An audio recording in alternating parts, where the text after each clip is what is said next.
With training camp opening today for the Chicago Bulls and Media Day happening yesterday, we have a new now set of questions and kind of thoughts on where the Bulls' direction is going or lack thereof when it comes to direction. We're going to talk about that. Plus, we're going to follow up with kind of all the updates that come out of Media Day. All that plus more right after this. You are now tuned in to Chicago Bulls Central, your number one place for all Chicago Bulls news and content.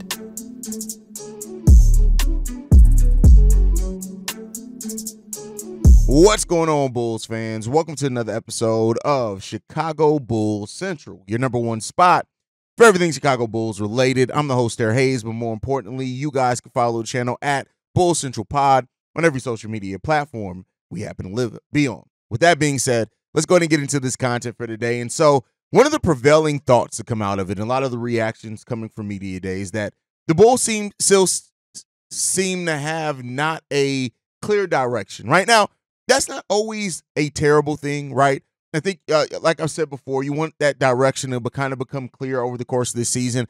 And that seems how we're going into the season is we're going to try to see where we are. And then hopefully this front office, in whatever this team tells them or shows them that they are, or wherever we sit, that allows you to kind of make your direction more clear. And the Bulls still kind of sit in two worlds right now.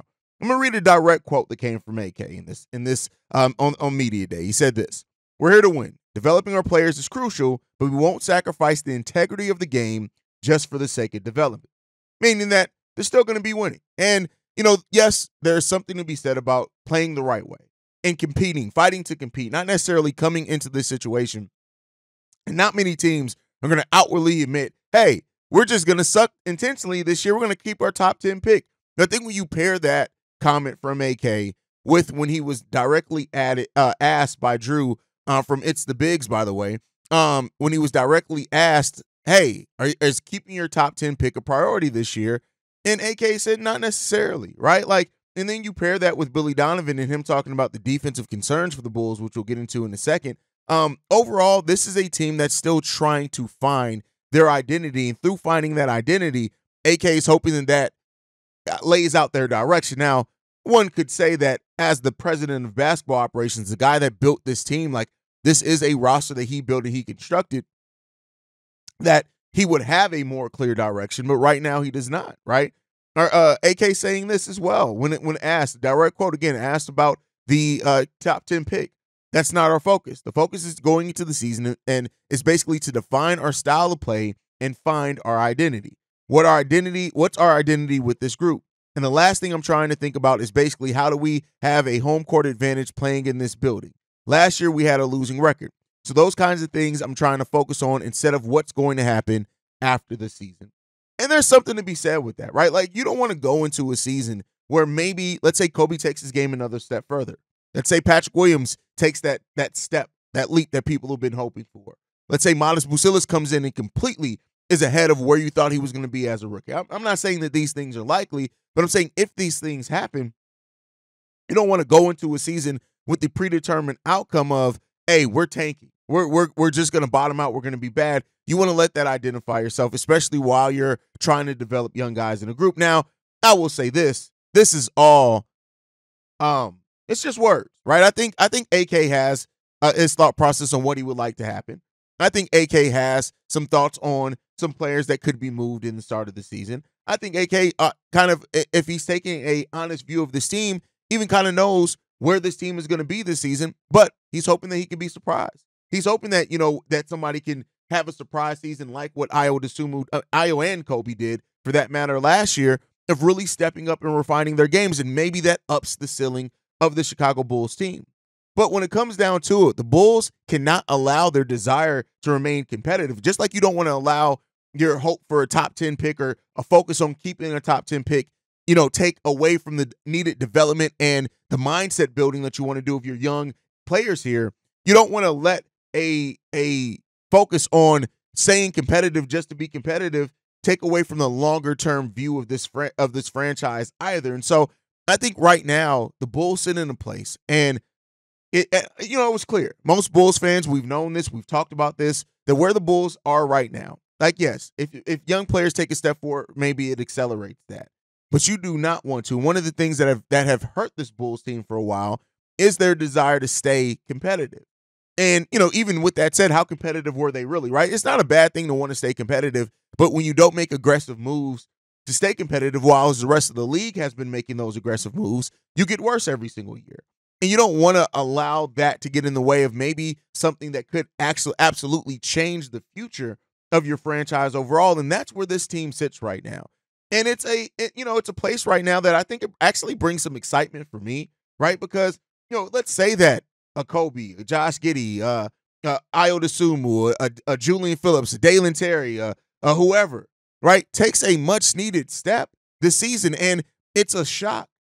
Hey, listen, I would love to be that team that says, hey, listen, I came into this season expecting 30 wins, but look at where we are, right? And we're there because these young guys stepped up. Or we're there because maybe Zach LaVine, in his focus and renewed focus, is taking his game to another level. Now, one could ask, if that does happen, where will that put the Bulls in regards of possibly moving Zach LaVine? And we'll worry about that when we get into it. But at this point, this is the roster. And while we do have still some decisions to be made on the roster with that final roster spot, this is the Bulls roster. And, it doesn't seem like any moves are going to come anytime soon. So you're going to have to start this off playing with this team and seeing where you're going to go. But the thing is, right, and for me, nothing changed. I want to be clear here. There's nothing that been changed. Like, even Lonzo Ball, which we'll talk about here towards the end of the episode, like, even hearing about, him and being hopeful to return, like, it didn't do anything. I've been expecting that, right? Like, the minutes restriction, the no back-to-backs. I've been telling people that for months, right? I've been saying that for months, that he's going to be on a minutes restriction. He's not going to play back-to-backs. That didn't surprise me. There was nothing that was said or done in media day that really surprised me. But I don't know if that's what media day ever really is for, right? Unless you have unless you get a name starter or something, but that's not going to be done either. Like, that's what training camp is for. So, I don't know how much of the perspective that this changed for some Bulls fans. I don't know how much clarity this added for Bulls fans. If anything, like, there were more questions that came up. Now, not major ones. I would say this. There was honestly no major concerns that came out from me either with this team. But now we sit in a place where are we going to be at, right? That's what we can now focus on. We know the players that are going to be here. We've heard from the players. We've heard their mindsets. We've heard, what they want to work on. And it just comes down now to showing it on the court. Let's see what this team has. Let's see how this team develops over the season. Let's see the storylines that develop, and let's see what we can forge together. What looks like, and I said it, I think I said this in one. I did 2 live streams yesterday, one after media day, one later, kind of later night episode. But when it comes down to it, it's still this. The Bulls need to find something in their present and future. And like I said in the Lonzo Ball and Josh Giddey live stream last night, is that it's about eliminating questions. That's where the Bulls are right now. There's always going to be questions around a team. Every team. I don't care if you're the best team in the league, you have questions, right? But it's about eliminating questions at positions at this point. Who does Josh Giddey and Kobe White look like the starting backcourt to where you can eliminate that question? Now, you can only eliminate it so much with Kobe White being an unrestricted free agent at the end of next year. That comes down to it, right? But it's about eliminating questions. Does Patrick Williams step up? How does Manas Bucilis look, right? Does Jalen Smith turn into a starting caliber player for you, right? Do you see that in him? Like, that's really what it comes down to with media day. So overall, yeah, the Bulls are still right now in 2 different places. What I hope is the difference, though, is that the Bulls pick a direction as they allow this roster to really show them. Not what your expectations are, but show them where they are at currently, and then you got to start making a path, right? Right now, the Bulls are still hoping that maybe this is a team that still can complete for a playoff or play-in spot.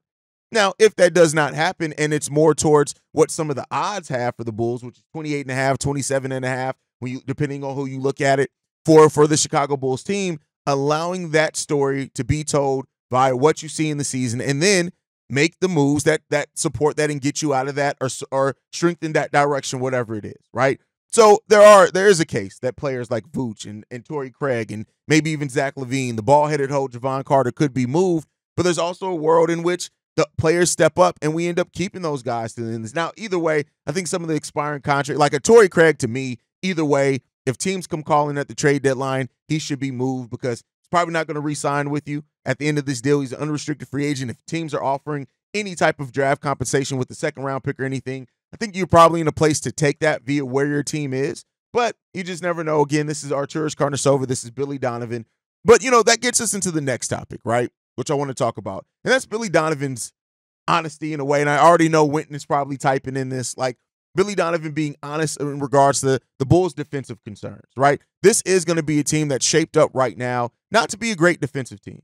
And I know, we got players like Aya, we got players like Patrick Williams that are really solid defenders. Monas Busilis is not a good on-ball defender yet. He does do some things defensively as far as passing lanes and block shots that could definitely help the Bulls, especially with like a team that wants to try to play faster. I also think that, Jalen Smith is another player that we'll see what he brings. He's not a really great on-ball defender, but he's a solid defender, right? As far as weak side and rebounding and things like that. Julian Phillips is another guy that, if he gets minutes, if he earns a role on this team, I could see him. We've seen the upward defensive ability that he has, and maybe he makes a step this year, and maybe that's on the defensive side of the ball. But this is going to be a team that is struggling defensively. I think that's why you're trying to see, why you're seeing this team try to adapt a more offensive play style that kind of suits these players. And while we've heard things like this team is kind of switching more towards a team that's trying to stop things in the at the rim and in the mid-range to being a team that's going to try to guard out on the perimeter and contest shots more. But I think the one thing, right, when you look at the Bulls defensively and their defensive limitations, it does come down to internal growth from players. And one of the quotes that I said at Media Day that really, to me, kind of added perspective that I hope we see is Josh Giddey saying that he's locked in to become a two-way player, that he understands the contributions through playing on the Olympics, to what happened with OKC Thunder, of the importance of being a player that gives effort on that defensive side of the ball. Kobe White's already talked about him needing to carry more of the load offensively and defensively, and how him working on his body and conditioning was to be more of a two-way player. Zach LaVine has given the words to say that he's ready to be a defender if that's what it's called upon with Billy Donovan. And I think this is the thing, right? Individual defense and team defense can very well be two different things. You can have players that aren't necessarily great individual defenders as far as like in isolation that can be really good team defenders if the team concepts are there. And a lot of that comes down to players buying into what they need to do defensively and communicating on that defensive side of the ball. That's a really big key to defense in the NBA, right? And I think a lot with this Bulls team is able to come down and end up being a team that gets more wins than necessarily what people were thinking. It is going to come via players taking steps individually, defensively, and taking pride on the defensive side of the ball. That is something that we are going to need to see from this team if this team wants to be really anything defensively.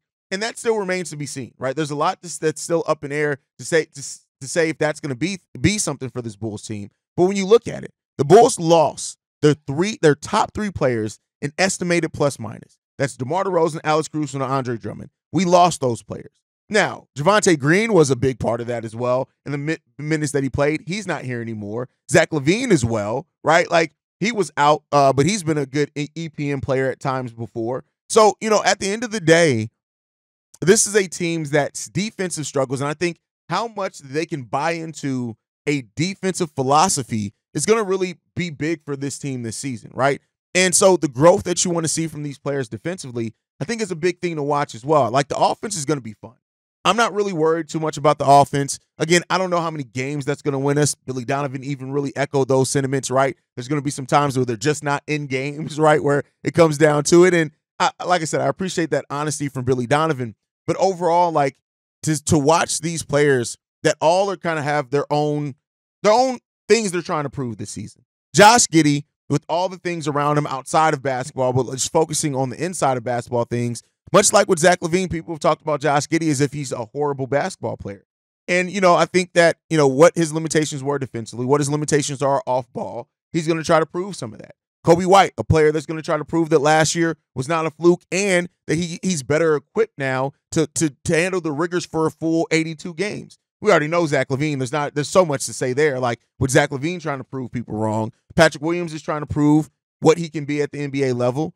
Vooch is just Vooch. I mean, at this point, I don't even know if Vooch is trying to prove anything wrong. I don't even know if Vooch is even really engaged here. Like, Vooch was the one interview that it just seemed like, hey, man, my boy is going through it. My boy is going through it. But, that Jalen Smith with more minutes, right? What can he prove? I would assume, much like with Kobe, trying to prove that, last season his growth is legitimate. Monas Busilis, a player that's trying to prove he just has a forever chip on his shoulder. And I think that Monas Busilis, he's going to get cooked defensively this year. I want to be clear here. On ball, Teams are going to try to attack him. Teams are going to try to get him in the switches that are going to be not advantageous for him. But I think that Manas Busilis, the best thing for him, I think with his mentality and his mindset, is for him to get cooked defensively his rookie year. Because I don't think Manas Busilis is a player that if he gets cooked, he's just going to sit there and take it and be like, hey, I'm just bad defensively. Oh, no. With the chip that man has on his shoulder, that dude is going to be like, oh, y'all think y'all finna attack me defensively? Bet. So I think that may be the best thing for Manas Busilis. And then I think another kind of thing is Julian Phillips, and Dalen Terry. Like, these two guys are guys that in a lot of ways are kind of forgotten, right? Like, people don't really respect Dalen Terry, right? People have already labeled Dalen Terry a bust. Julian Phillips is kind of now with Manas Busilis, kind of the forgotten guy in a way. I think those guys are going to have something that they want to show as well for this team. And so ultimately, like, we're looking at that internal growth. And I think that's something that I can't wait to hear in training camp how they go at each other. I can't wait to see it in preseason. A week from today, I will be breaking down a game live, post-game shows, pre-game shows, halftime hangouts. We back, baby. So that's another thing. But, one thing as well is that the Bulls in the power rankings by Bleacher Report, the Bulls top five, their projected starting five of Josh Giddey, Kobe White, Zach LaVine, Patrick Williams, Nikola Vucevic, ranked 24th in Bleacher Report's power rankings of NBA starting fives. And that is something that I don't really think is a slight in personal opinion. I mean, we don't really know what these, and like I just said, all these guys have questions as well. So when you look at where they ranked, for example, which I have some questions here. So they ranked above the Portland Trailblazers at number 25. They ranked above the Charlotte Hornets at number 26 with Miles Bridges, Brandon Miller, and LaMelo Ball. But I guess you haven't really seen a whole lot of those guys, and Mark Williams missed a lot of time. Him and LaMelo missed a lot of time. We were ranked above the Detroit Pistons at number 27, ranked above the Utah Jazz at number 28 as well, ranked above the Brooklyn Nets. They were at number 29, and then ranked, of course, above the Washington Wizards. Listen, the Chi-Town Sports Central family, our five guys here of me, Bobby, Steve-O, Kev, and C-Dub would rank above the Washington Wizards starting five. That just is what it is. But then when you look at some of the teams ranked above the Bulls, you got the Toronto Raptors at number 23, the Atlanta Hawks at number 22, and the San Antonio Spurs at number 21, and the Los Angeles Clippers at number 20. I'm surprised the Clippers are ranked that far down, but then again, they're never healthy, so it is what it is when it comes down to that. But, there's a lot of doubt around this Bulls team, and that doubt is shared internally with Bulls fans as well, and I can't wait to see how I'm actually excited about the starting five to see how they develop. I really am. And we'll see how that goes over time. Like, let me know what you guys think. Like, the projected starting five, how do you feel? How do you feel about the balance, the confidence of that? I know we've talked a lot about how Kobe and Josh Giddey could fit together, but how do you feel about where that starting five kind of ranks in the NBA? Let me know that down below. Now, before we go, last topic that we want to talk about is the Lonzo Ball and Patrick Williams injury updates. Now, we've talked a lot about the Lonzo Ball thing. He was very honest on it. When he asked if he was going to, be ready at the start of the season, he said, direct quote, "That's the goal. Obviously, we can't really tell the future, but that's the plan I'm on. I think I'll be ready for the first game for sure." And that's something that Lonzo Ball has really said throughout this offseason. He's really said that he does plan to be there opening day. Now, again, we'll see. It's his medical staff, the Bulls medical staff, what they come up with and determine. But if he is out there, that does add another thing to it. Now, he did say he basically has a whole new knee out there. He also said this: it's going to be an ongoing process, obviously. This is something that no one has really come back from. So I'll be the first. But we had a couple of conversations so far. Obviously, back-to-backs are off the table. Definitely there will be a minutes restriction. We don't have a set number yet, but there will be one. But it's going to be a constant communication throughout the year because this is the sort of a new project, if you will. And this is a project season for Lonzo Ball. But here's what I'll say, and I've said this before.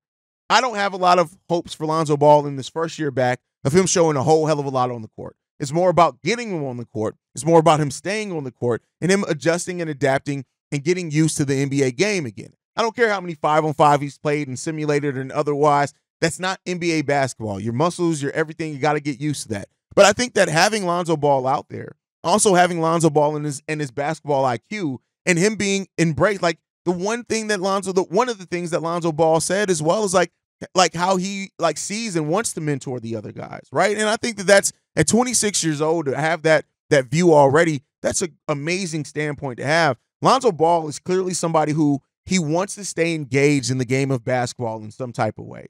even if, in his words and the way that he said, it seems like he realizes that this basketball dream may be coming to an end. Maybe. Right now, let's hope that he can make history. He can come back, whatever it is. But if that is taken away from him, it seems like he's already geared towards the fact of, all right, how can I still impact and help my team, even if it's not on the court? And that's something that I appreciate about Lonzo Ball. And I think that he can help the Josh Giddeys of the world. He can help the Ayo Dosumbas of the world. He can help, and it doesn't even have to be players at the same position. Lonzo Ball is such a smart basketball player that I think that he can help in a lot of ways, just him traveling and being there with the team, being in film sessions, that type of thing. Having Lonzo Ball in those rooms is going to help tremendously for the Chicago Bulls.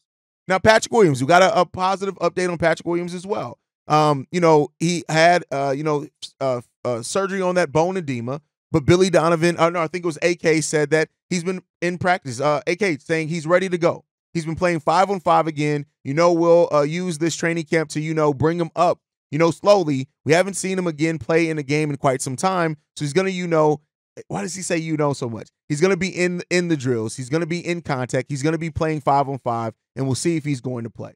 So it seems like that's another thing with Lonzo. Now, there are some injury concerns on the team.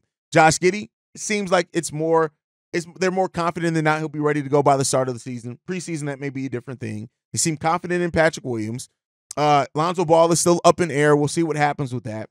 But overall, I think that where this team is heading into training camp today, it's at a place where we can really start figuring some things out, trying to identify our style of play. We've been looking for our identity for 4 years now. Can the Bulls start finding that is the question, and how much of that identity is found via some of the young players that you see here being here long term? That's another question for this team, and we'll get those answers as we get to it. But listen, guys, we're here. It's basically the start of the season. 7 days away from the Bulls' first preseason game. That's where we sit right now. And I, for one, am extremely excited. I can't wait to see this team and to see what we have here, and we'll see how it's going to develop. But as always, you guys can let me know your thoughts down below. Make sure you guys are following the show at Bulls Central Pod. You can send us any feedback, questions, comments, concerns. BullsCentralPod@gmail.com. Lastly, if you want to leave a text message and our voicemail for the mailbag, the number to do so, 773-270-2799. We are the #1 spot for everything Chicago Bulls related, but that's thanks to you guys. And like I like to end every episode on, go Bulls. Love you guys. See red if you can, y'all. Peace. This has been a presentation of the Break Media.